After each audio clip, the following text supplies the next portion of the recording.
అస్మదాచార్యపర్యంతాం వందే గురుపరంపరాం. శంకరం శంకరాచార్యం కేశవం బాదరాయణం సూత్రభాష్యకృతౌ వందే భగవంతౌ పునః పునః. ధ్యానమూలం గురోర్మూర్తిః పూజామూలం గురోః పదం మంత్రమూలం గురోర్వాక్యం మోక్షమూలం గురో కృపా. హరి ఓం. గురువుగారిని ఈనాటి పాఠాన్ని కొనసాగించవలసినదిగా వినమ్రంగా వేడుకుంటున్నాను. గురువుగారు తమరు ప్రారంభించండి. అందరికీ అనేక నమస్కారం. ఓం నమ శాంతాయ దివ్యాయ సత్యధర్మస్వరూపిణే స్వానందామృతతృప్తాయ సుందరాయ నమో నమ. సాధారణంగా మనం అధ్యయన భారతిలో ఇప్పుడు ప్రస్తుతం మనం అనుభూతి ప్రకాశాన్ని చదువుతున్నాం. దాంట్లో 12వ అధ్యాయంలో శ్వేతాశ్వతరోపనిషత్ సారాన్ని చదువుతున్నాం. ఇది మీకు అందరికీ తెలిసిన విషయమే. అయితే ఇవాళ మనం శ్వేతాశ్వతరోపనిషత్తులో ఒక 52 శ్లోకాల వరకు చెప్పుకుంటాం, 43 నుంచి. మళ్ళీ మనం ఫిబ్రవరి 2వ తారీఖున సోమవారం నాడు కలిసినప్పుడే మన ఈ శ్వేతాశ్వతరోపనిషత్తుని చెప్పుకోవటం అనేటువంటిది వీలవుతుంది. ఈ లోపున మనకి పండుగ సెలవులు, తర్వాత మన కాన్ఫరెన్స్కి సంబంధించినటువంటి ప్రయాణాలు అవి ఉండడం చేత ఉన్న విరామం ఇది. అయితే ప్రధానంగా మనం 2 ఇక్కడ విషయాలు. ఒకటి, సభ్యులు వస్తూ ఉన్నటువంటి వాళ్ళు, కాన్ఫరెన్స్కి వస్తూ ఉన్నటువంటి వాళ్ళు, కాన్ఫరెన్స్లో మనకు ఒక భావన ఉండొచ్చు. 1 గంటలో ఏమిటి చెప్తారు, ఆ గంటలో మనం ఏమిటి వినేస్తాం, ఆ గంటలో మనకి ఏమిటి తెలిసిపోతుంది అన్నటువంటి భావన ఒకటి ఉండొచ్చు. ఎప్పుడూ కూడా విద్య అనేటువంటిది దిశానిర్దేశమే, కానీ ఏ గురువు కూడా అన్ని పుస్తకాలని మొదటి నుంచి చివరి వరకు చెప్పరు. నేను సంస్కృతం చదువుకున్నప్పుడు నాకు ప్రారంభంలో రఘువంశం ఉంది. రఘువంశంలో 3 సర్గలే మాకు చెప్పారు. రఘువంశం 3 సర్గలు కాదు. అలాగే కిరాతార్జునీయంలో ఒక 2 సర్గలే చెప్పారు. 2 సర్గలు కాదు. ఆ గ్రంథం 2 సర్గలు కాదు. అంటే సాధారణంగా ఏం చేస్తారు, ఒక నాటకం ఎలా చదవాలో చెప్తారు, ఒక కావ్యం ఎలా చదవాలో చెప్తారు. ఆ తర్వాతను ఆ చదువు అయిపోయి వచ్చిన తర్వాతను మొత్తం ఆ కావ్యం అంతా మూలం అంతా చదువుతాం. అప్పుడు మనకి విషయాలన్నీ తెలుస్తాయి. ఎలా చదవడమో గురువుగారు చెప్పారు. ఆ 4 సంవత్సరాల చదువులో ఏమిటి చెప్పారా అంటే పుస్తకాలు చదవడం చెప్పారు. ఆ పుస్తకాలు చదవడం అనేటువంటి తర్వాత మనం చేస్తాం. 47 పుస్తకాలు చదివితే మనకు విషయం తెలుస్తుంది. కానీ గురువుగారు 47 ప్రతి పుస్తకం మొదటి నుంచి చివరి వరకు చెప్పడం సాధ్యం కాదు. అలాగే కాన్ఫరెన్స్లో కూడా 1 గంటలో ఒక రామాయణం ఎలా చూడాలి, ఓ భారతం ఎలా చూడాలి, ఒక భాగవతం ఎలా చూడాలి అన్నటువంటి మార్గాన్ని మార్గదర్శకత్వం చేస్తారు. అది వృధా కాదు. ఎందుకంటే మనం చదువుకున్న అన్ని విద్యలకి కూడా మార్గదర్శకత్వమే ప్రధానం. ఇలా చదవండి అని దారి చూపించడమే ప్రధానం. వాళ్ళు చూపించిన దారిలో తరువాతను మనం దాన్ని వృద్ధి చేసుకుంటాం, మన విద్యను వృద్ధి చేసుకుంటాం. అలాగే మనకి ఇప్పుడు కాన్ఫరెన్స్లో కూడా మనం కొన్ని మార్గదర్శకమైనటువంటి విషయాలని తెలుసుకుంటాం, వాటిని వృద్ధి చేసుకుంటాం.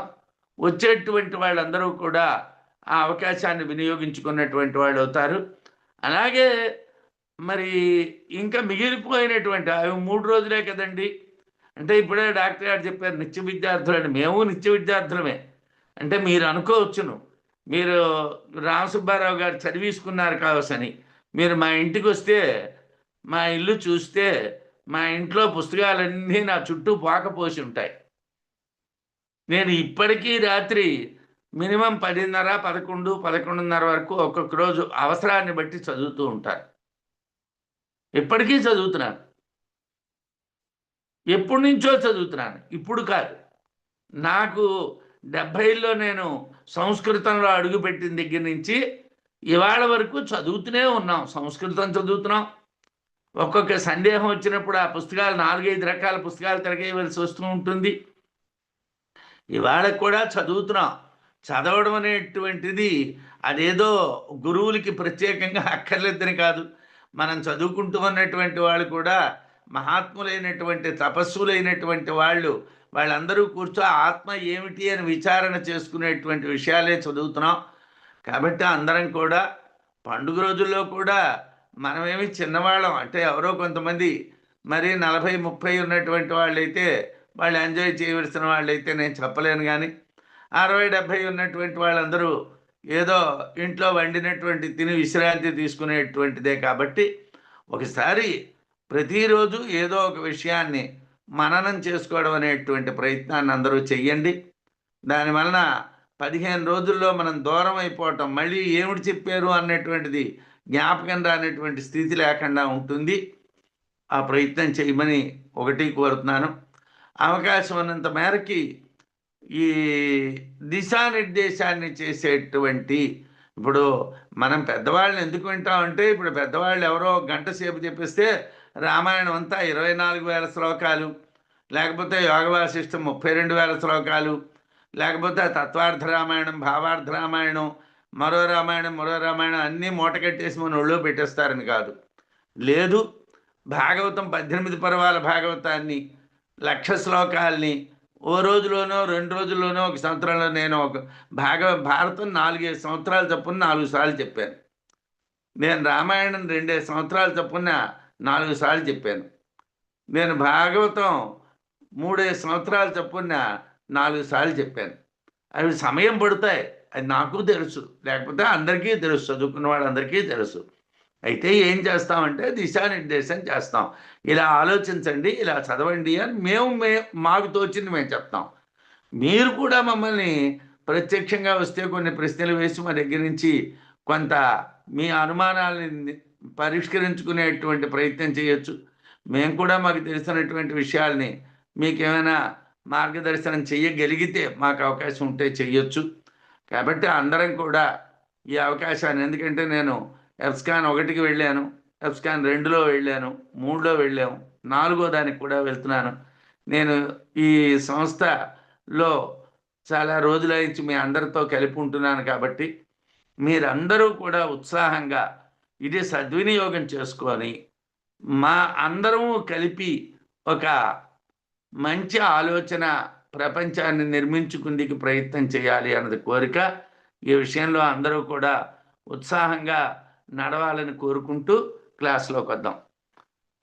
నిర్జరత్వ వితృష్ణత్వ శుభగంధాధి చేద్భవేత్ యోగ సిద్ధి ప్రవృత్తేతి జ్ఞాత్వా యోగే స్థిరో భవేత్.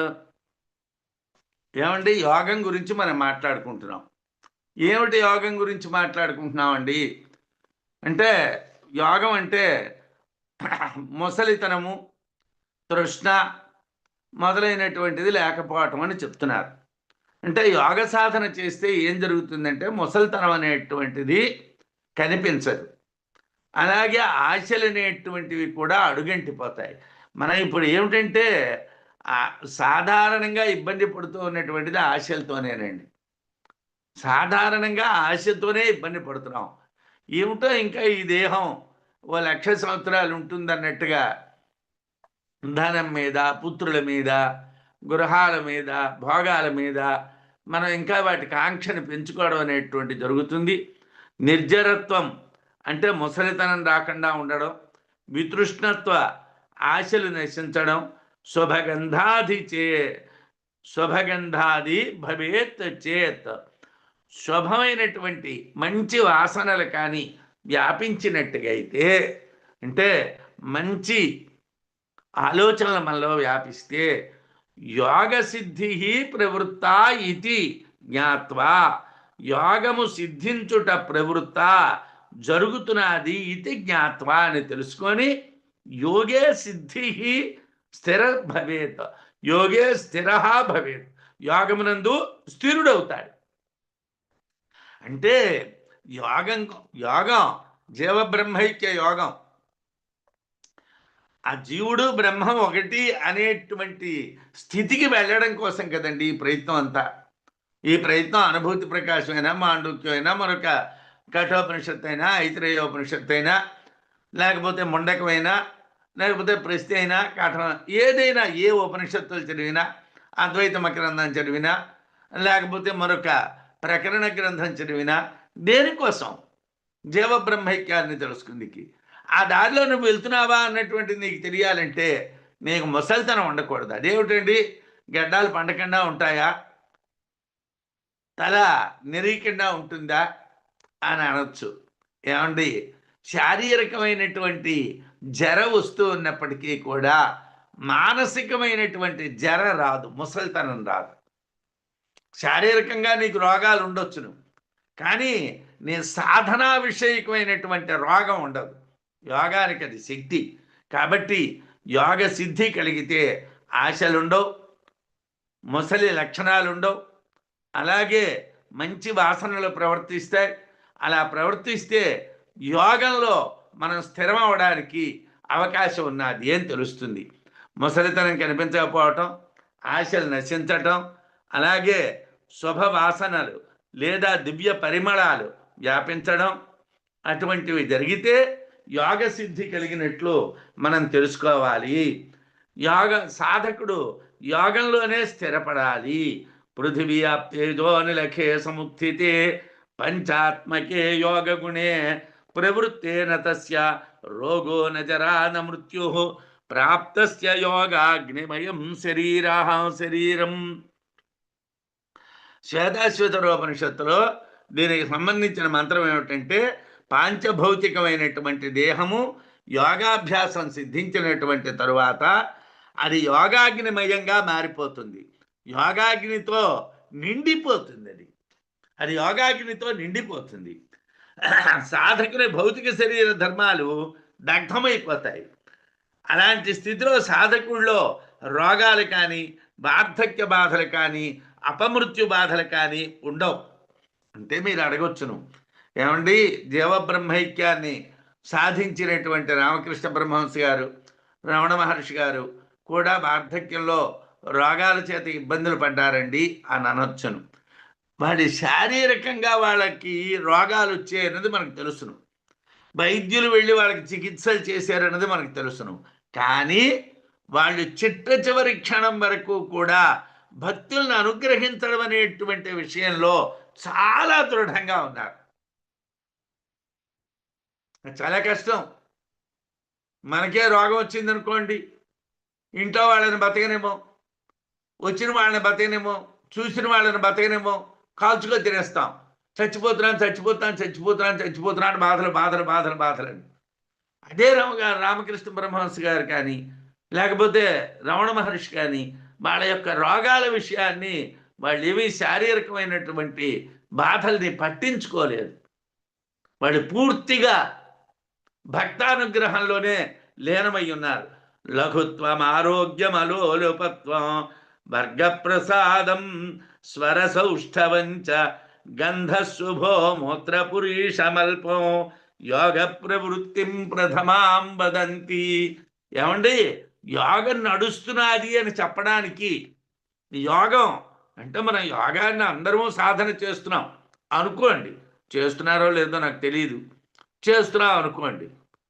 చేస్తే ఆ యోగం నడుస్తున్నదా లేదా ఎలా తెలుస్తుందండి? నేను రోజు కళ్ళు మూసుకో కూర్చుంటే అది యోగం అయిపోతుందా? కాదండి. ఏమిటి చెప్తున్నాడు? నీ శరీరం తేలికైపోవటం, ఆరోగ్యంగా ఉండడం, దేని యందు కూడా లోలుపత్వం, లౌల్యం అనేటువంటిది ఉండకపోవడం, అంటే ఎటువంటి కోరికల యందు కూడా తగులుబాటు లేకుండా ఉండడం అనేటువంటిది. అలాగే వర్గప్రసాదం, మంచి కంఠస్వరము, స్వర సౌష్ఠవంచ, అంటే వర్ణప్రసాదం స్వర సౌష్ఠవంచ అంటే నోటంట మనం మాట్లాడుతూ ఉన్నటువంటప్పుడు క్లారిటీ ఉండాలండి. నోటంట వచ్చేటువంటి అక్షరాలు స్పష్టంగా ఉచ్చరించబడాలి. మంచి గంభీరమైనటువంటి కంఠధ్వని ఉండాలి. అలాగే మంచి వాసనలు వ్యాపించాలి. మలమూత్రాదులు తగ్గిపోవాలి. ఇవన్నీ జరిగితే యోగం అనేటటువంటిది సక్రమంగా నడుస్తున్నది అని మనకి తెలుస్తుంది. అంటే యోగ సాధన వలన పాంచభౌతికమైనటువంటి దోషాలు తగ్గిపోయి దివ్య శక్తులు ఆవిర్భవిస్తాయి. దానివలన యోగ ప్రవృత్తి సక్రమంగా ఉన్నది అని తెలుస్తుంది. అప్పుడు దాంట్లో లీనం కావచ్చు. యోగ ప్రవృత్తి కలిగినటువంటి వాళ్ళకి దివ్య శక్తులు ఉంటాయి. కావ్యకంఠ గణపతిశాస్త్రి గారు ఒకసారి విజయనగరంలో ఒక చోట రమణ మహర్షి గారికి పూజ అంటే ఆయన పటానికి జరుగుతూ ఉంటే వచ్చారట. ఆయన వచ్చినప్పుడు పాదాలకి చెప్పులు అంటే పాంకోళ్ళు వేసుకొని వచ్చారట. ఆ పూజ జరుగుతూ ఉన్నటువంటి ప్రదేశానికి కూడా పాంకోళ్ళతో వచ్చారట. వస్తే కొంతమంది నాలాంటి వాళ్ళు ఉంటారు కదండి, వాళ్ళు అదేమిటది మహాస్వామి వారి పూజ జరుగుతూ ఉన్నప్పుడు పాంకోళ్ళతో రావడం ఏమిటన్నారట. అంటే ఆయన చిన్న చిరునవ్వు నవ్వేసి, నాయన ఈ పాంకోళ్ళు తీసి ఈ కాలు పాంకోడు తీసి నువ్వు చేత్తో పట్టుకోరా అన్నారట. అంటే వాడు ఆ పాంకోడు ఆయన కాళ్ళ నుంచి తీద్దామని చెయ్య పెట్టేసరికల్లా ఎలక్ట్రికల్ షాక్ కొట్టినట్టు తగిలిందట. అదే యోగశక్తి. పాదాల్లో యోగశక్తి ఉంటుంది యోగులైనటువంటి వాళ్ళకి. ఎందుకండి మహాత్ములు పాదుకలు వేసుకొని వెళ్తారంటే మనం చెప్పులు వేసుకొని వెళ్ళకూడదు, వాళ్ళు పాంకోళ్ళతో రావచ్చునా అంటే వాళ్ళ నేల మీద కాలు పెట్టారనుకోండి మంటలు పడతాయి. వాళ్ళలో దివ్యమైనటువంటి శక్తి ఉంటుంది.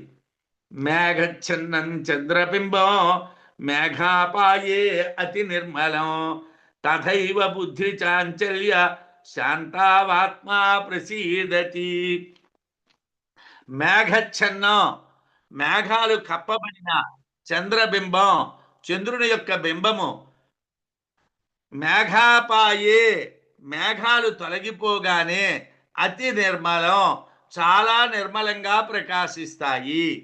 తథైవ అదేవిధంగా బుద్ధి చాంచల్య శాంతే బుద్ధి చాంచల్యం అనేటటువంటిది శాంతిస్తే బుద్ధి చెలించడం అనేటువంటిది శాంతిస్తే అంటే ఏకాగ్రమైన బుద్ధి కలిగితే ఆత్మ ప్రసీదతి ఆత్మ ప్రసన్నం అవుతుంది. మేఘాల వెనకాతల చంద్రుడు ఉన్నప్పుడు బాగా కనిపించాడు, మేఘాలు పక్కకు వెళ్ళిపోగానే చంద్రుడు బాగా కనిపిస్తాడు. అలాగే చంచలమైనటువంటి బుద్ధిలో యోగం అనేటువంటిది ఆత్మస్థితి అనేటువంటిది తెలియదు. బుద్ధి చాంచల్యం పోతే ఆత్మ ప్రసన్నంగా అనుగ్రహ స్వరూపంగా మనకి కనిపిస్తుంది అన్నారు. యథైవ బింబం మృదయోవలిప్తం తేజోమయ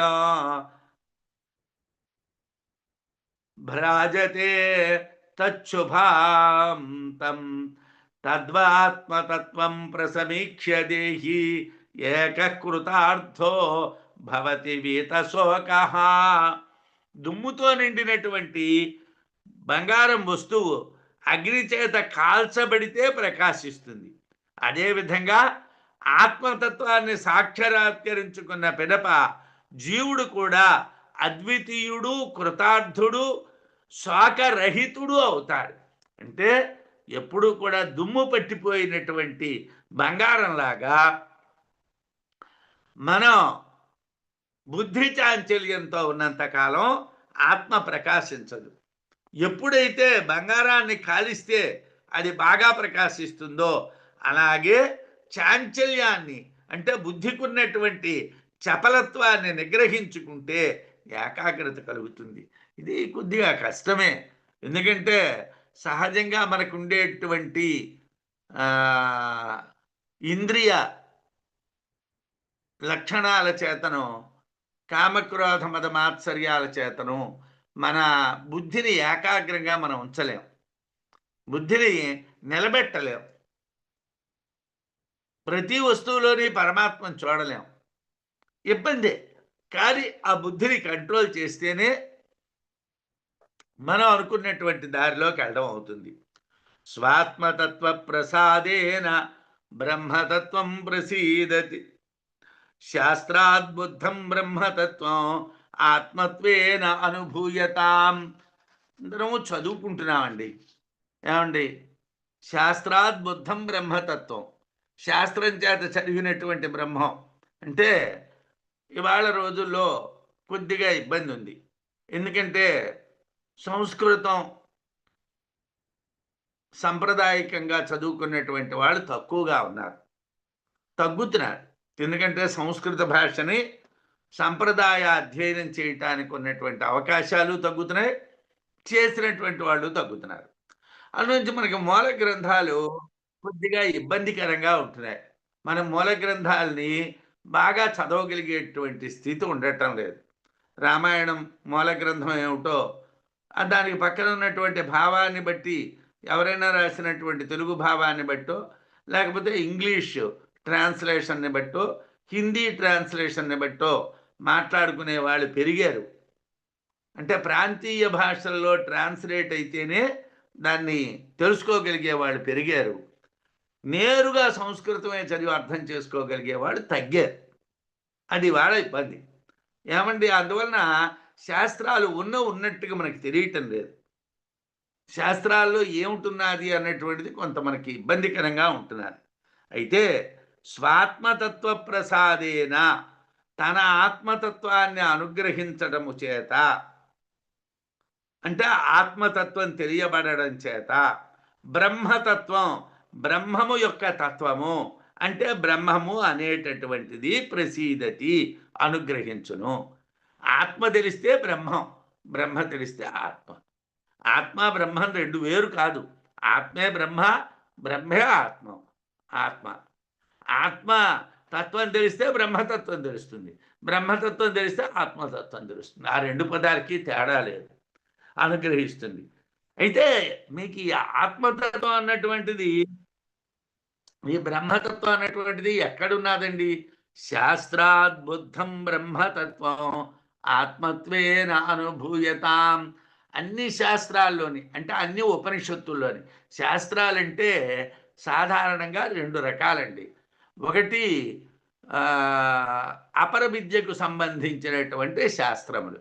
అంటే అవి తర్కము, వ్యాకరణము, మీమాంస, ఛందస్సు, నిరుక్తము, కల్పము, జ్యోతిషము, ఇవన్నీ కూడా అపర విద్యకు సంబంధించినటువంటి శాస్త్రాలు. పరావిద్యకు సంబంధించినటువంటి శాస్త్రం ఉపనిషత్తులు మాత్రమే. వేదాల రెండింటికి సమానం. ఇప్పుడు మనం చెప్పుకుంటూ ఉన్నటువంటి ఉపనిషత్తు కూడా ఒక వేద శాఖకు చెందినటువంటిదే. శ్వేతాశ్వతర శాఖకి చెందినటువంటి ఉపనిషత్తు మనం చెప్పుకుంటున్నాం. అలాగే మైత్రాయణీయ శాఖకి సంబంధించిన ఉపనిషత్తు మనం చెప్పుకున్నాం.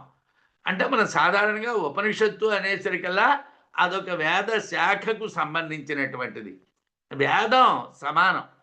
వేద శాఖలో ఒక్కొక్క శాఖకి ఒక్కొక్క ఉపనిషత్తు ఉంటుంది. ఇక్కడ ఈ ఉపనిషత్తుని వేదానికి సంబంధించినంత వరకు శాస్త్రము అంటారు. లౌకిక శాస్త్రములు ఏవండి? వ్యాకరణము, తర్కము, మీమాంస, ఇవన్నీ అపర విద్యా శాస్త్రములు. అంటే ఏమండి, అవి లేకపోతే ఎలాగండి అంటే అక్కడ చిన్న ఇబ్బంది ఉన్నదండి. ఏమిటి అక్కడ ఇబ్బంది ఉన్నదండి అని అంటే,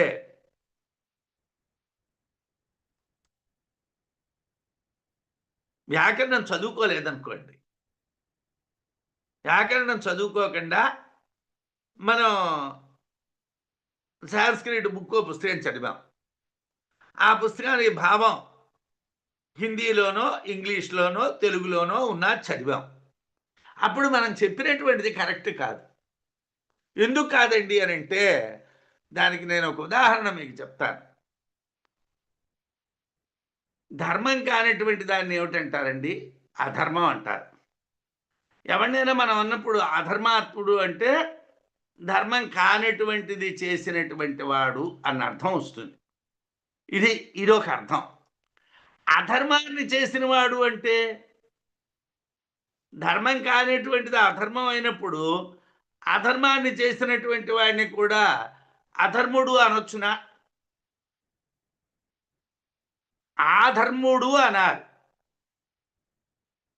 ఆ అన్నటువంటి దీర్ఘం అయిపోతుంది, దానికి ఆది వృద్ధి వస్తుంది. అంటే అధర్మం చేసినటువంటి వాడు ఆధర్ముడు, ధర్మం కానిటువంటిది అధర్మం. ధర్మం కానిది అధర్మం, కానీ అధర్మం చేసిన వాడు ఆధర్ముడు. ఇది మనకి చాలా తక్కువ తెలుసు. ఎందుకంటే బాగా భాష్యం చదువుకున్నటువంటి వాళ్ళు వ్యాకరణంలో ఒక శబ్దం ఎలా ప్రయోగించబడుతుంది అన్నది చెప్తారు. మనం మాట్లాడుతున్నాం అనుకోండి, ఒకవేళ ఎక్కడైనా ఉపన్యాసం చెప్తున్నాం అనుకోండి, ఏదో అధర్ముడు అంటే ధర్మం చెయ్యనటువంటి వాడు అని అర్థం చెప్పాం అనుకోండి. అక్కడ భాష్యం చదువుకున్నవాడు ఉన్నాడు అనుకోండి, రామసుబ్బారావు గారికి అక్షరాలు రావు అంటాడు. తప్పులేదు, వాడు అలా అనడం తప్పులేదు, నాకు తెలియకపోవటం తప్పు. అంటే మనం వ్యాకరణం చదవాలి, తర్కం చదవాలి, మీమాంస చదవాలి, అలాగే కల్పం చదవాలి, నిరుక్తం చదవాలి, జ్యోతిష్యం చదవాలి, అన్నీ చదవాలి. ఇవన్నీ మనం చదవడం లేదు. ఆ శాస్త్రాలన్నీ సంస్కృతంలో ఉన్నాయి, మనకి అవి అందుబాటులో లేవు. మనమేమిటనుకుంటున్నాం, మనం పండితులు అనుకుంటున్నాం. ఎలా పండితులు అవుతాం? అప్పుడు మనం ఉపనిషత్తుల్లో చెప్పబడినటువంటి పండితం మన్యమానాహ, మనం పండితులు అనుకోవడమే తప్పింది నిజంగా పండితులు కావు. అలాగా అంటే ఇది మీకు ఉదాహరణ ఎందుకు చెప్పానంటే, శాస్త్రాద్బుద్ధం అంటే వేదాలకు సంబంధించి, పరావిద్యకు సంబంధించి, శాస్త్రము అంటే ఉపనిషత్తు, పరావిద్యకు సంబంధించినటువంటి శాస్త్రము అంటే ఉపనిషత్తు. ఉపనిషత్తు చేత ఏది తెలియబడుతున్నాదో బ్రహ్మతత్వం, బ్రహ్మం అనేటువంటిది ఆత్మత్వేన, తన ఆత్మయే అనేటువంటి అనుభవ జ్ఞానాన్ని పొందుతాం. అనుభూయతాం, అనుభవించబడుతుంది. ఆత్మత్వేన, ఆత్మ అనేటువంటి జ్ఞానంతో అనుభవించబడుతుంది. ఆ బ్రహ్మమే నేను అని అనుభూతిని పొందుతాడు. వేదాంతం చెప్పడంలో ఇప్పుడు మనం ఏదో రామకృష్ణ మిషన్ వాళ్ళు ఉపనిషత్తులు వేశారు, లేకపోతే చిన్మయ మిషన్ వాళ్ళు వేశారు, ఎవరో వేశారు, వాళ్ళు దాంట్లో ఉన్నటువంటి ఉపనిషత్తులో ఉన్న మంత్రం తీసుకున్నారు, అర్థం రాశారు. అంటే అర్థం అంటే తాత్పర్యం రాశారు, ఏదో వివరణ ఇచ్చారు. మనం ఎక్కడైనా ఉపన్యాసం చెప్పడానికి వెళ్తాం, ఇవి మాట్లాడతాం. ఆ సభలో చదువుకున్న వాళ్ళు ఎవరు లేకపోతే మనం సేఫ్గా బయటకు వచ్చేస్తాం. ఎందుకోసం? మనం ఏం మాట్లాడినా నో ప్రాబ్లం. వాళ్ళు వాళ్ళకు ఉపనిషత్తులు ఒరిజినల్ స్క్రిప్ట్ తెలియదు, శంకర భగవత్పాదుల వారి భాష్యం కానీ లేకపోతే మరో మహాత్ముల భాష్యాలు కానీ వాళ్ళే చదవలేదు. కాబట్టి వాళ్ళు మనం చెప్పింది వింటారు, ఓహో బాగా చెప్పారండి అనేస్తారు. మనం ఏదో మధ్యన 2 పెట్టకథలు చెప్పేవచ్చు, కాలక్షేపం చేసి వచ్చున అయిపోతుంది. కానీ అదే ఓ పండితులు 4 ఉన్నారనుకోండి ఆ సభలోని, మనం అలా మాట్లాడేమనుకోండి, ఏమండి ఇది ఇలా కుదరదండి, ఇది శాస్త్ర విరుద్ధం అండి, ఉపనిషత్తులో చెప్పిన దానికి ఈ అర్థం అండి, ఈ అర్థాన్నే మీరు చెప్పాలండి, ఆ అర్థం ఎందుకు చెప్పారని అడుగుతారు. అప్పుడు మన బతుకేం గాను, అప్పుడు మన పరిస్థితి ఏమిటి? కాబట్టి శాస్త్రాద్బుద్ధం, ఉపనిషత్తుల వలన తెలియబడినటువంటి బ్రహ్మతత్వం, బ్రహ్మం అనేటువంటిది ఆత్మత్వేన, ఆత్మ ఏ అనేటువంటి జ్ఞానంతో అనుభూయతాం, అనుభవించబడును. అంటే 10 లకారాలు ఉన్నాయి, 10 లకారాలు ఉన్నాయి సంస్కృతంలో. ఆ 10 లకారాలు ఒక్కొక్క లకారం ఒక్కొక్క అర్థాన్ని చెప్తుంది. ఒకవేళ చూస్తే మనకి 3 కాలాలు ఉన్నాయి, వర్తమాన కాలం, భవిష్యత్ కాలం, భూతకాలం, 3 ఉన్నాయి. భూతకాలంలో అనేక రకాలైనటువంటి అర్థాలు ఉన్నాయి, భవిష్యత్ కాలంలో అనేక రకాల అర్థాలు ఉన్నాయి, వర్తమాన కాలంలో అనేక రకాల అర్థాలు ఉన్నాయి. ఇవి కాకుండా తద్ధితం అని ఒకటి ఉన్నది. తద్ధితం అంటే ఆ శబ్దానికి అదే అర్థం చెప్పడం. కృత్తులని వేరేగా ఉన్నాయి. ఇవన్నీ వ్యాకరణ వాళ్ళు ఉన్నారు. అక్కడ వాడినటువంటి శబ్దానికి నువ్వు సరైన అర్థం చెప్పాలి. శాస్త్రము చేత తెలియబడేటువంటి బ్రహ్మాన్ని నువ్వు ఆత్మ చేత అనుభవిస్తావు. తన ఆత్మ తెలియబడితే, నా ఆత్మ నాకు తెలియబడితే బ్రహ్మం తెలియబడుతుంది. శాస్త్రము వలన తెలిసినటువంటి బ్రహ్మాన్ని తన ఆత్మ అనేటువంటి అనుభూతిని పొందుతాడు అన్నారు. అజంధ్రువం మాయికైస్తై కార్యైః సర్వైర్వివర్జితం జ్ఞాత్వా దేవం పరాత్మానో సర్వపాపైర్విముచ్యతే. ఏమండి, మనం ఎవరిని తెలుసుకోవాలి? తెలుసుకుంటే మన పాపాలన్నీ పోతాయి. అజం పుట్టుకలేనటువంటిది, ధ్రువం శాశ్వతమైనటువంటిది, మాయికైస్తై సర్వై అనేక రకాలైనటువంటి మాయా ప్రవర్తితాలైనటువంటి అన్ని కార్యై కార్యముల చేత వివర్జితం విడిచిపెట్టబడినది. అంటే జగత్కారణాలు ఏవీ లేనిది. ఎన్నోసార్లు పురాణం ఉపనిషత్తులు చెప్తూ ఉన్నప్పుడు మీకు నేను ఈ విషయం అంటూ ఉంటాను. నాకేం మీ మీద కానీ, లేకపోతే మన సభ్యుల మీద కానీ, లేకపోతే లోకంలో ఇతరమైనటువంటి వ్యక్తుల మీద కానీ నాకే ద్వేషం లేదు. కానీ ఎవరమైతే ఆత్మజ్ఞానాన్ని కోసం ప్రయత్నం చేస్తున్నామో వాళ్ళు లౌకికమైనటువంటి ప్రవృత్తులు కలిగినటువంటి వాటిలోకి వెళ్ళకూడదు. అది నేను చెప్పిన మాట కాదు, అది మహాచార్యులైనటువంటి వాళ్ళు పెద్ద పెద్ద వాళ్ళు చెప్పారు.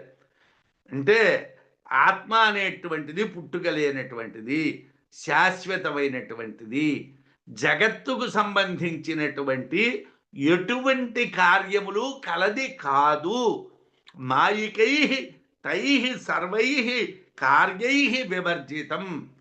మాయ యందు ప్రవర్తించేటువంటి జగత్తునకు సంబంధించినటువంటి అన్ని కార్యములు విడిచిపెట్టినటువంటిది.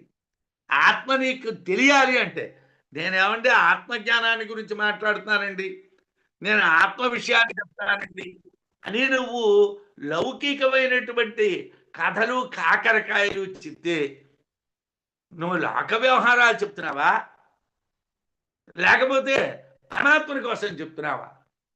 పరమాత్మని చెప్పిన చోట లోకానికి సంబంధించిన ఉదాహరణలు ఇవ్వకూడదు. ఎందుకు ఇవ్వకూడదంటే లోకం అనిత్యం, అసత్యం, పరమాత్మ సత్యం, నిత్యం. సత్యము నిత్యము అయినటువంటి దానికి అసత్యము అనిత్యము అయినటువంటిది ఉపమానం ఎలాగవుతుంది? అందరికీ అర్థమవుతుంది కదండి. అంటే లోకంలో అందరూ మెచ్చుకుంటారని చెప్పి ఒక పతివ్రత అయినటువంటి స్త్రీ ఒక చిన్న డ్రాయర్ లాంటిది, ఒక చిన్న బనీన్ లాంటిది వేసుకొని అడవీధిలోకి వస్తుందా? ఒక పతివ్రత అయినటువంటి స్త్రీ ఒక ఒంటి నిండా బట్ట కట్టుకొని కప్పుకో వీధిలోకి వస్తుంది. కానీ అందరూ చూసి ఆవిడ చాలా అందంగా ఉన్నదనాలని చెప్పి ఆవిడ డ్రాయర్ వేసుకొని బనీన్ వేసుకొని వీధిలోకి రాదు. అలాగే మనం కూడా వేదాంతం అందరికీ అర్థం అవ్వాలి అని చెప్పి దాన్ని మార్కెట్లో పెట్టకూడదు. వేదాంతానికి అర్హుడైనటువంటి వాడికే వేదాంతం, వేదానికి అనర్హుడైనటువంటి వాడికి వేదాంతం కాదు. అర్హుడైనటువంటి వాడికే వేదాంతం. అర్హుడైనటువంటి వాడు అధికారాన్ని సంపాదిస్తాడు. శాస్త్రాలు నేర్చుకునేటువంటి చోట మొదట ఏం చెప్తాం? అధికారీచ సంబంధ విషయశ్చ ప్రయోజనం. అధికారం ఉండాలి. ఏమండి, నాకు 20 ఎక్కాలు రావు, నా గుణకారం రాదు, భాగహారం రాదు, కలపడం రాదు, తీసివేత రాదు, నేను వర్తక రూమ్స్ చేస్తాను, కాలము దూరం చేస్తాను, కాలము పని చేస్తాను, నాకు లెక్కల బండి మేస్టర్ని అడిగితే ఇస్తారా? బట్లో ఈ కలపడాలు, కొట్టివేతలు, గుణకారాలు ఏముండవా? ఇవన్నీ నేర్చుకున్న తర్వాత నీకు వర్తక రుసుము చెప్పాడు, ఇవన్నీ నేర్చుకున్న తర్వాత నీకు కాలము దూరం చెప్పాడు, ఇవన్నీ నేర్చుకున్న తర్వాత నీ కాలము పని చెప్పాడు. అలాగే అధికారాన్ని సంపాదించిన తర్వాతను వాడికి వేదాంతం చెప్పండి. కానీ వేదాంతం అందరికీ అర్థం అవ్వాలని మేము చెప్తున్నామండి అని చెప్పి వేశ్యని చెయ్యకూడదు. మనం దాన్ని, ఆవిడ ముత్తైదువు, ఆవిడ నిండు ముత్తైదువు, ఆవిడని మనం వేశ్యలాగా లోకల్లో తిప్పకూడదు. ఏమండి, పరాత్మానం, పరమైనటువంటి ఆత్మ అయినటువంటి దేవం, దివ్యమైనటువంటి తత్వాన్ని జ్ఞాత్వా తెలుసుకుని సర్వపాపై అన్ని విధాలైనటువంటి పాపముల చేత విముచ్యతే విడువబడుచున్నాడు. ఏమండి, పుట్టుకలేనటువంటిది, శాశ్వతమైనటువంటిది, మాయచే జరిగేటువంటి కార్యాలు లేనటువంటిది అయినటువంటి పరమాత్మ అనేటువంటి దివ్యతత్వాన్ని తెలుసుకొని అన్ని పాపాల నుంచి విముక్తుడవుతాడు. యదాత్మతత్వేన తు బ్రహ్మతత్వం దీపోపమేన యహ యుక్త ప్రపశ్యతే అజంధ్రవో సర్వతత్వైర్విశుద్ధ జ్ఞాత్వా దేవం ముచ్యతే సర్వపాశై. జీవుడు ఎప్పుడైతే జ్యోతిస్వరూపంగా ప్రకాశించేటువంటి ఆత్మతత్వాన్ని తెలుసుకుంటాడో, దాని ద్వారా బ్రహ్మతత్వాన్ని దర్శిస్తాడో, అప్పుడు జన్మలేనటువంటి శాశ్వతమైనటువంటి అన్ని విధాలైనటువంటి జ్ఞానాల చేత పవిత్రంగా తెలియబడేటువంటి దివ్య తత్వాన్ని, పరమాత్మ తత్వాన్ని తెలుసుకొని అన్ని విధాలైనటువంటి పాశాల నుండి విముక్తుడైపోతాడు. నేను ఇందాకలా ఎందుకంత కఠోరంగా మాట్లాడానంటే, పతివ్రత కాళ్ళకి దండం పెడితే పుణ్యం వస్తుంది, వేశ్య కాళ్ళకి దండం పెడితే పాపం వస్తుంది. ఎప్పుడూ కూడా బ్రహ్మజ్ఞానం చెప్పేటువంటి వాళ్ళు లౌకికమైనటువంటి ఉదాహరణలు ఇవ్వడం, లౌకికమైనటువంటి వాక్యాలు మాట్లాడడం, లౌకికమైన పనులు చేయకూడదు. ఎందుకంటే వాళ్ళని పరబ్రహ్మస్వరూపంగా భావించి వాళ్ళు చెప్పినటువంటి విషయాల్ని శిష్యులు మననం చేస్తారు. వాళ్ళ కింద అటువంటి గురుత్వ భావన ఉంటుంది. కాబట్టి మనం ఎప్పుడూ కూడా దివ్యమైనటువంటి తత్వంలాగానే చూడాలి. అప్పుడే మనం పాశాల నుండి విముక్తులం అవుతాం. అంటే ఆత్మతత్వం తెలిస్తే బ్రహ్మం తెలుస్తుంది. బ్రహ్మం అనేటువంటిది పుట్టుకలేనిది, శాశ్వతమైనటువంటిది. ఏ విధంగా చూచినా పవిత్రమైనటువంటి దివ్య తత్వం. దాన్ని తెలిస్తే అన్ని పాశాల నుండి కూడా జీవుడు విముక్తుడవుతాడు. ఏమండి, ఏష దేవ సర్వదిక్షో వహ్న్యాదిష్వఖిలేషు చ వర్తతే తం విచింత్యాధ ప్రణమేత్ సర్వదైవతం. ఏమండి, సర్వదైవతం ఆత్మ అంటే అన్నింటికీ దైవం. ఇంకా నేను ఇంకో దేవతల్ని కొలుస్తాను, ఇంకొక విషయాన్ని కొలుస్తాను అనకూడదు.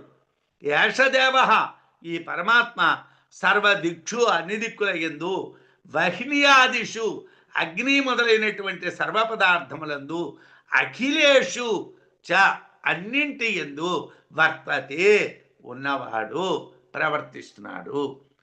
ఈ పరమాత్మ లేని ప్రదేశం లేదు. అన్ని దిక్కుల్లో ఉన్నాడు, అన్ని పదార్థాల్లో ఉన్నాడు, అన్నింటా ఉన్నాడు. తం విచింత్య, ఆ పరమాత్మను ఆలోచించి తెలుసుకొని, అధా, అటు పిమ్మట, సర్వదైవతం, సమస్తానికి జ్యోతిస్వరూపమైనటువంటి పరమాత్మను ప్రణమేత్, నమస్కరించవలను. అయితే మనం 2వ అధ్యాయంలోకి వచ్చాం. 2వ అధ్యాయం చెప్పబడ్డ ఎవరి కోసం చెప్పబడుతున్నది? మందాధికారుల కోసం చెప్పబడుతున్నది. మందాధికారుల కోసం చెప్పబడినటువంటి దాంట్లో నమస్కరించడము అనేటువంటిది ఉంటుంది. ఉత్తమాధికారుల కోసం చెప్పేటువంటి వాటిలో ఈ నమస్కారాలు గట్రా ఉండవు. ఏమండి, ఎవరికి మందాధికారులైనటువంటి వాళ్ళు అంటే బాగా ఆలోచించలేనటువంటి వాళ్ళు, కొద్దిగా ఆలోచించగలిగేటువంటి వాళ్ళు, వాళ్ళకి ఎలా చెప్పాలండి అంటే, అదిగో అది పరమాత్మ, దాన్ని నువ్వు సేవించు, నీకు దానివలన విముక్తి కలుగుతుంది అని చెప్పాలి. ఇక్కడ ఏం చెప్తున్నాడండి? ఈ పరమాత్మ అన్ని దిక్కుల్లోని, అగ్ని మొదలైనటువంటి అన్ని పదార్థాల్లోని, అన్నింటా కూడా ఉన్నాడయ్యా. ఆ పరమాత్మను బాగా విచారణ చేసి తెలుసుకొని, ఆ తరువాత సమస్తానికి జ్యోతిస్వరూపమైనటువంటి ఆ పరమాత్మకి నమస్కరించవయ్యా అన్నాడు.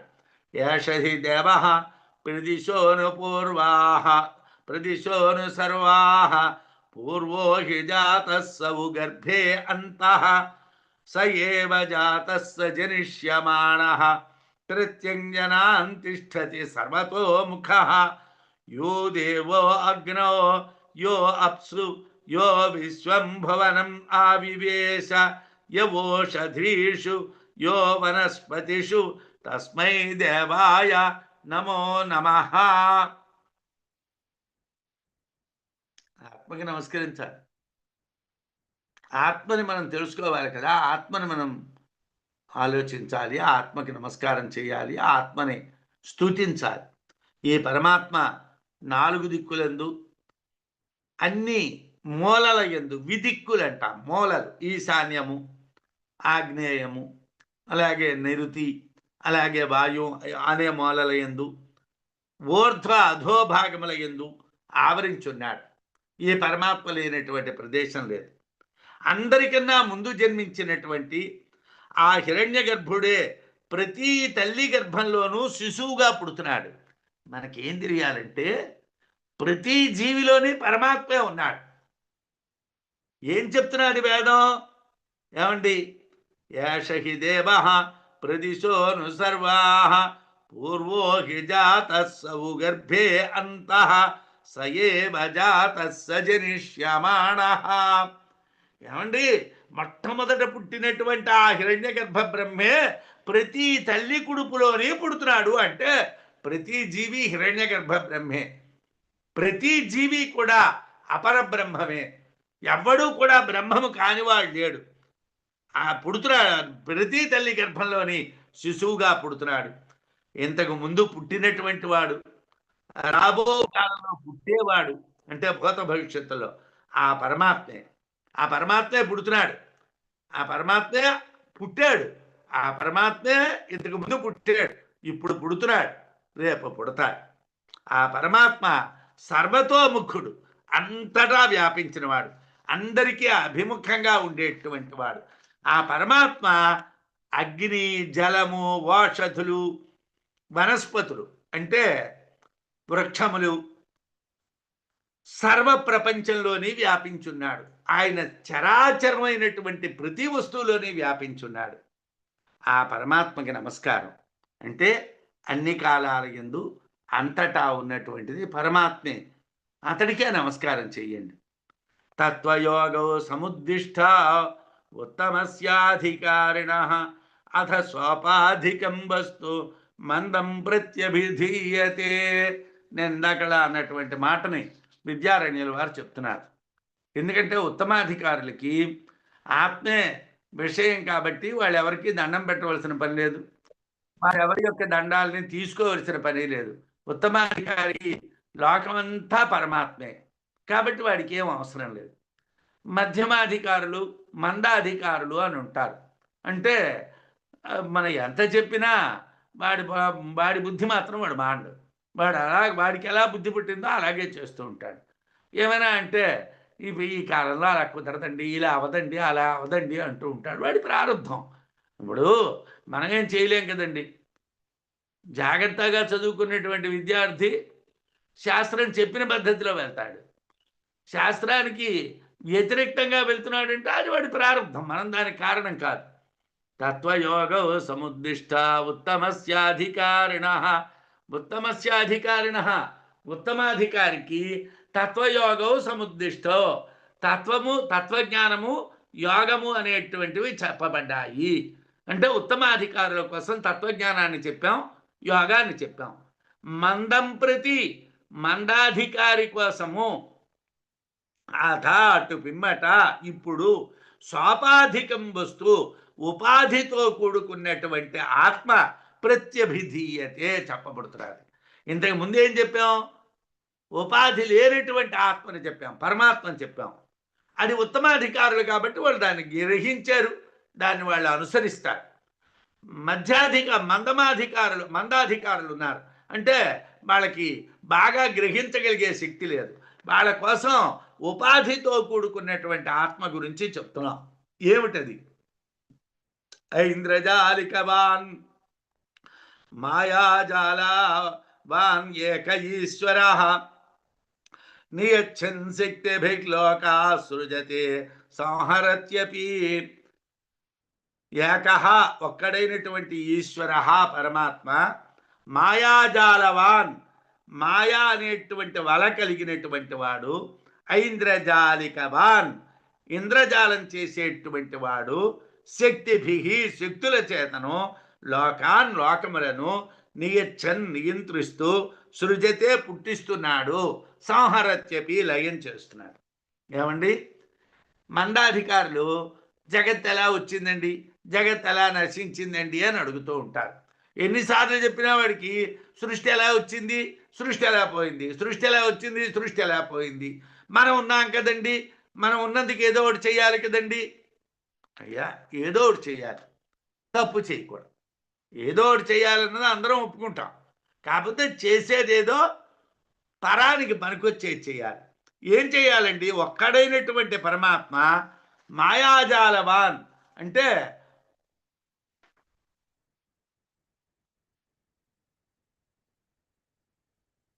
మాయాజాలముతో కూడుకున్నటువంటి వాడై, అంటే ఇంద్రజాలికుడు ఎలాగైతే ఇంద్రజాలం చేయటానికి మాయని పన్నుతాడో అలాగ మాయ కలిగినటువంటి వాడై శక్తుల చేత లోకాలన్నింటినీ నియంత్రిస్తూ పుట్టిస్తున్నాడు, నాశనం చేస్తున్నాడు. అయితే దీనికి ఉపనిషత్తు ఏమిటంటుంది? ఓం య ఏకో జాలవానీశత ఈశినీభి సర్వాన్ లోకాన్ ఈశత ఈశినీభి యయేవ ఏక ఇహ ఉద్భవే చ సంభవే చ యయేతద్విదురమృతాస్తే భవంతి. ఏకో హి రుద్రో న ద్వితీయాయతస్థు యయమాన్ లోకాన్ ఈశత ఈశినీభిః ప్రత్యంజనానాం తిష్ఠతి సంచుకోచ అంతకాలే సంసృజ్య విశ్వాభవనాని గోపాః అన్నటువంటివి మంత్రాలు, ఉపనిషత్ మంత్రాలు. ఈ సృష్టి మొత్తాన్ని ఆ పరమాత్మే తన మాయా అనేటువంటి శక్తితో సృష్టిస్తున్నాడు, పోషిస్తున్నాడు, ఉపసంహరిస్తున్నాడు. అతడే నియంత్రిస్తున్నాడు. ఈ విషయం తెలిసినటువంటి వాళ్ళు అమృతులవుతారు. పరబ్రహ్మ ఒక్కడే కాబట్టి బ్రహ్మజ్ఞానము జ్ఞానులు రెండవ వాడు ఉన్నట్లు భావించడం లేదు. అసలు రెండవ వాడు ఎవడూ లేడు, ఒక్కడే పరమాత్మ. ఆ ఒకే ఒక్క పరమాత్మ మాయాశక్తితో జగత్తును సృజిస్తున్నాడు. సకల జీవుల్లో అంతరాత్మగా ఉండి జగత్తంతటిని పోషించి చివరి వరకు అందరినీ తనలో లయం చేసుకుంటున్నాడు. అంటే సృష్టి స్థితి లయాలన్నీ కూడా ఆ పరమాత్మ వల్లనే జరుగుతున్నాయి. ఆయన ఇంద్రజాలికుని వంటి వాడు, ఆయనే అన్నింటికీ ప్రభువు. ఈశత ఈశినీభిః సర్వాన్ లోకాన్ ఈశత ఈశినీభిః. ఈ లోకాలన్నింటినీ కూడా ఆయనే నడిపిస్తున్నాడు. ఆయన యొక్క ప్రభుత్వంతోనే జరుగుతున్నాయి. ఉద్భవం ఆయనతోనే, సంభవం ఆయనతోనే. ఏతద్విదురమృతాస్తే భవంతి. ఎవరికైతే ఇది తెలుస్తుందో వాళ్ళు అమృతులవుతారు. కాబట్టి ఎవరైతే లోకంలో సృష్టి స్థితి లయాలు పరమాత్మే కారణమని తెలుస్తారో వాళ్ళు అమృతమైనటువంటి స్వరూపాన్ని పొందుతారు. ఏక ఏవేశ్వరస్తాదృక్ ద్వితీయో నైవ విద్యతే జనానాం ప్రత్యగాత్మాసౌ జగత్ సృష్ట్యాధికార్యపి. ఈశ్వర, ఈశ్వరుడు అంటే పరమాత్మ ఏక ఏవ ఒక్కడే. తాదృక్ ఆ పరమాత్మ వంటి వాడు, ద్వితీయ రెండవ వాడు, నయేవ విద్యతే తెలియబడడం లేదు. అంటే ఒక్క పరమాత్మే ఉన్నాడు, రెండోది లేదు. ఏమండి, మనకి అందరికీ ఉపనిషత్తులు కొట్టిన పిండి కాబట్టి మనం రోజు చదువుతున్నాం. కాబట్టి ఏకమేవ అద్వితీయం బ్రహ్మ అని మనం రోజు చదువుతున్నాం. రెండు లేవు, రెండు లేవు, రెండు లేవు, రెండు లేవు అని చదువుతున్నాం. పరమాత్మ ఒక్కడే ఉన్నవాడు అని. అసౌ ఇతడు ప్రత్యేగాత్మ, లోపలుండేటువంటి ఆత్మ, ప్రత్యేగాత్మ. జగత్ సృష్ట్యాధికారి అపి, జగత్తును సృష్టించుట మొదలైనటువంటివి చేసేవాడు కూడా ఇతనే. ఈ ఈశ్వరుడు ఒక్కడే, ఏ పరమాత్మ ఒక్కడే. అతనితో సమానమైనటువంటి వాడు ఇంకొకడు లేడు. జనులందరికీ కూడా అతడే ప్రత్యేగాత్మ. అతడే ఈ జగత్తునంతటిని సృష్టించినటువంటి వాడు కూడా. స విరాట్ రూపతాం ప్రాప్య విశ్వతశ్చక్షురాత్మవాన్ సర్వేషాం చక్షురాధ్యాయే తదీయాయేవ తేఖిలాః. సహా పరమాత్మ విరాట్ రూపతాం ప్రాప్య, విరాట్ రూపాన్ని పొంది, విశ్వతః అంతటికి, చక్షు ద్రష్ట, ఆత్మవాన్ ఆత్మస్వరూపుడు, సర్వేషాం అందరికీ ఏ ఏ ఏవి చక్షురాద్యా కళ్ళు మొదలైనటువంటివి ఉన్నాయో తే అఖిలా ఆ ఇంద్రియాలన్నీ కూడా తదీయాయేవ అతనికి చెందినటువంటివే. ఆ పరమాత్మ విరాట్ స్వరూపుడు, జగత్తును చూసేటువంటి వాడు అతనే, ద్రష్ట అతనే, అతడే ఆత్మ. జగత్తులో ఉన్నటువంటి సర్వజీవులకు కళ్ళు, చెవి, ముక్కు, నోరు, అన్నీ ఆయనే, ఇంద్రియాలన్నీ అతనికి చెందినటువంటివే. ఆ పరమాత్మ కన్నా వేరుగా ఏదీ లేదు అని చెప్తున్నారు.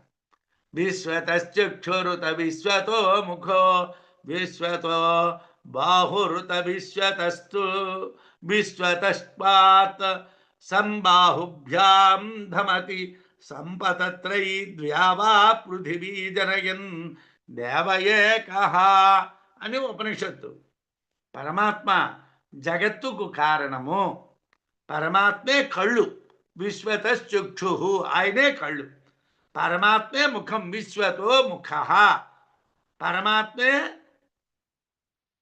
బ్రహ్మస్వరూపం, పరమాత్మే బాహువులు అంటే చేతులు, పరమాత్మే పాదములు, విశ్వతో బాహు ఉత విశ్వతస్మాత్ ఆయనే పాదాలు, ఆయనే బాహువులు, ఆయనే పాదాలు. అంటే బ్రహ్మస్వరూపము ఆయనే, క్షత్రియ స్వరూపము ఆయనే, శూద్రస్వరూపము ఆయనే, రజస్తమస్సులు అతడే, సంబాహుభ్యాందమతి సంపతత్రై ద్యావా పృథివీ జనయన్ దేవయేకః. రజస్తమస్సులు, రజోగుణం తమోగుణం, అతడే పశుపక్షాదులైనటువంటి వాటిని, మానవుల్ని, దేవయోనుల్ని పుట్టించినటువంటి వాడు ఒకే ఒక్క పరమాత్మ. పురుష సూక్తంలో చెప్పబడినటువంటి విరాట్ పురుషుడు అతడే, హిరణ్యగర్భ బ్రహ్మ నుండి ప్రకాశించినటువంటి రూపం. బృహదారణ్యకోపనిషత్తు వస్తుంది మనకి. మనం బృహదారణ్యకోపనిషత్తు సారాన్ని చెప్పుకుంటున్నప్పుడు బ్రహ్మగా హిరణ్యగర్భ బ్రహ్మ నుంచి విరాట్ రూపం ఏర్పడడం అన్నటువంటిది కూడా చెప్పుకుంటాం. సగుణం అవడం చేత మాయతో కూడినటువంటిది. నిర్గుణమైనటువంటి పరమాత్మ జగత్తునందు మాయతో కూడి సగుణంగా ప్రకాశిస్తుంది. నిర్గుణమైనటువంటిదే పరమాత్మ జగత్తులోకి వచ్చేసరికల్లా మాయతో కలిసి సగుణంగా ప్రవర్తిస్తుంది అని చెప్పారు. అయితే మేము ఎలా తెలుసుకోవాలండి? మేము దాని గురించి ఏం చెయ్యాలండి ప్రయత్నం? యో దేవానామితి ప్రోక్తైస్త్రిభిర్మంత్రైస్తమీశ్వరం ముముక్షు ప్రార్థయేతైవ సదా బుద్ధి విశుద్ధయే.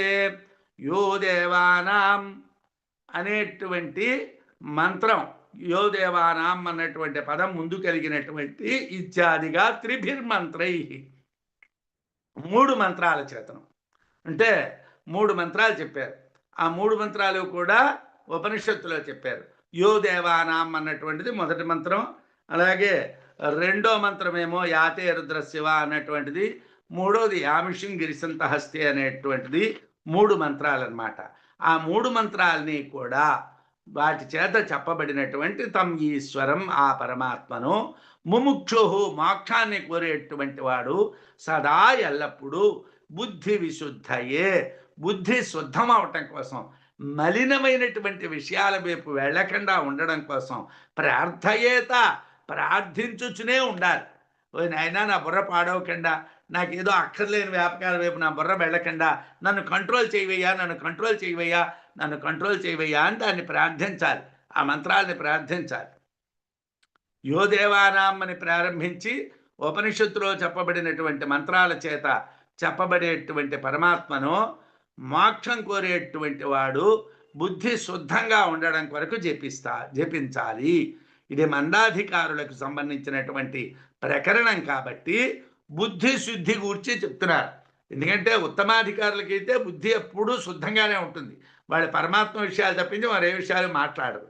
మందాధికారులు ఎలా ఉంటారంటే వాడికి ఉదయం ఒక అరగంట పరమాత్మ జ్ఞాపకం వస్తాడు, ఆ తర్వాత 10 గంటల కాలం వాడికి అక్కర్లేని విషయాలు జ్ఞాపకం వస్తాయి. మళ్ళీ ఎప్పుడో వాడికి సాయంకాలం ఒకసారి పరమాత్మ జ్ఞాపం వస్తాడు, మళ్ళీ మరో 5 గంటలు వాడికి పనికిరాని విషయాలు జ్ఞాపం వస్తాయి, పడుకుంటాడు. అంటే రోజుకి 10-15 గంటల కాలం పనికిరాని విషయాలు, పనికొచ్చిన విషయాలు మహా అయితే 1 గంట కాలం. మందాధికారులు స్థిరంగా ఉండరు, అందుకోసం వాళ్ళకి బుద్ధి శుద్ధి కోసం మంత్ర జపాన్ని చెప్పారు. యో దేవానాం ప్రభవశ్చోద్భవశ్చ విశ్వాధిపో రుద్రో మహర్షి హిరణ్యగర్భం జనయామాస పూర్వంసనో బుద్ధ్యా స్వభయా సంయునక్తు అనేటువంటిది శ్వేతాశ్వతరంలో మొదటి మంత్రం.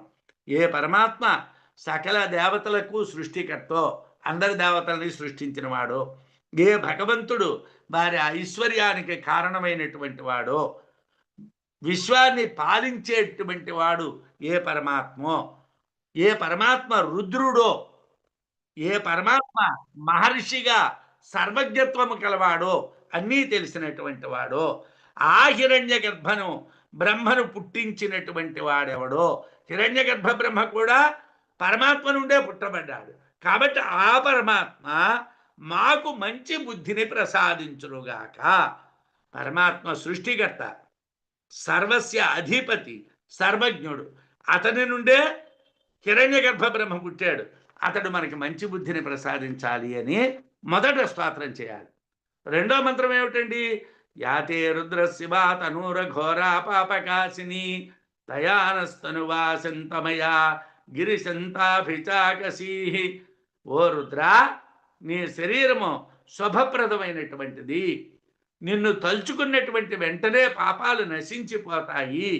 నీ శరీరం తలుచుకుంటే శాంతి కలుగుతుంది. ఇది రెండో మంత్రం.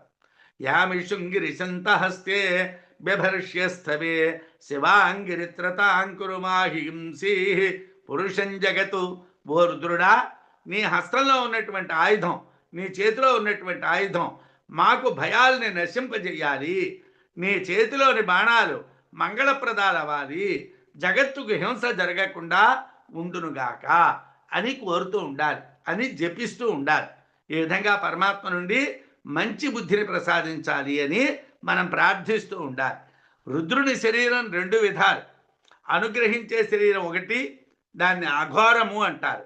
హింసారూపమైనటువంటి అనిష్టాన్ని ప్రకాశింపజేసేటువంటిది పాపం. దాని నుంచి, అనిష్టం నుంచి మనని తొలగించేటువంటిది కాబట్టి అపాపకాశిని. అంటే పాపం అనేటువంటిది హింసారూపం, అనిష్టమైనటువంటిది. దాన్ని తత్కాశయతి ప్రకాశయతి పాపకాశిని తాదృశో నభవతి పాపకాశిని. అంటే అనిష్టమైనటువంటివి, జరగకూడనటువంటివి, హింసారూపములైనటువంటివి జరగకూడదు. అటువంటి వేటిని కూడా పరమాత్మ శరీరం మనకి కలిగించకూడదు. మనం పరమాత్మని ధ్యానం చేస్తున్నామంటే సద్బుద్ధి మాత్రమే కలగాలి, మంచి బుద్ధి కలగాలి, హింస అనేది ఉండకూడదు. గిరౌ కైలాసే స్థిత్వా నిత్యం ప్రాణిభ్య శం సుఖం తనోతీతి గిరిశ తస్య సంబుద్ధి గిరిశంతః. రుద్రుడు అంటే కైలాసంలో ఉండి శుభాన్ని కలిగించేవాడు, వాణ్ణి గిరిశంతః అంటారు. సంబుద్ధివాచకంగా గిరిశంతః అంటారు. అంటే అతడు కైలాసంలో ఉండి శుభాన్ని కలిగించేవాడు. పురుషులు అంటే మనుష్యులు, జగత్ అంటే మనుష్యుల కన్నా వేరైనటువంటి స్థావర జంగమ సృష్టి. ఇక్కడ పురుష అన్నటువంటి పదం వాడారు, జగత్ అన్నటువంటి పదం వాడారు. యామిషం గిరిశంత హస్తే బిభ్రక్ష్యస్తవే శివాంగిరిత్రతాంకురు మాహింసీ పురుషం జగత్ అన్నారు. పురుషం అంటే మనుష్యులను, మనుష్యుల కన్నా వేరైనటువంటి స్థావర జంగమ సృష్టిని జగత్ అంటారు. దాన్ని కూడా హింస కలగకుండా కోరాలి. వేటికి హింస కలగకూడదు అని మనం ప్రార్థించాలి. మనం ఈరోజు పరమాత్మ యొక్క ప్రార్థనతో ముగించాం. మళ్ళీ మనం ఫిబ్రవరి నెల ప్రారంభంలోనే ఆ పరమాత్మ యొక్క విశేషాలని గురించి తెలియడానికి ప్రయత్నం చేద్దాం. అందరూ కూడా వారి వారి సమయాన్నంతటినీ కూడా పరమాత్మ విషయకంగా వినియోగించుకోవాలని కోరుకుంటూ స్వస్తి.